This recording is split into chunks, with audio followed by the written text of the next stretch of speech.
मित्र हो, लक्ष्मी चंचल असते. ती जाते सर्वांकडं पण टिकत कोणाकडेच नाही. खूप कमी लोकांकडे टिकते. ती जर तुमच्याकडे आलेली असेल आणि टिकत असेल तर तिला मान सन्मान द्या, रिस्पेक्ट द्या, तिला जपून ठेवा, तिची उधळपट्टी नका करू. एक किस्सा सांगतो. माझ्या आयुष्याच्या स्ट्रगलिंग पिरियडमध्ये मी एका हॉटेलमध्ये जॉब करायचो. तर त्या हॉटेलचा जो मालक आहे ना, मला नेहमी वाटायचं त्याच्या हातामध्ये लक्ष्मी आहे, कारण हॉटेल तुफान चालायचं.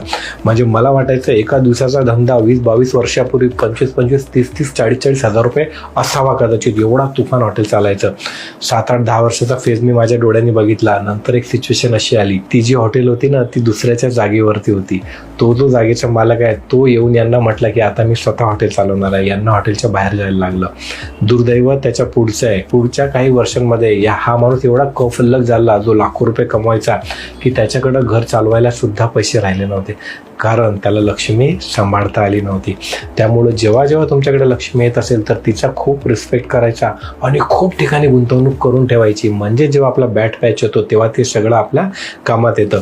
त्याच्यापेक्षा महत्त्वाचं, घरातली लक्ष्मी दुःखी असेल तर बाहेरची लक्ष्मी येत नाही. त्यामुळं घरातल्या लक्ष्मीलाही आनंदी ठेवा, म्हणजे बाहेरची लक्ष्मी लवकर येईल आपल्या घरामध्ये.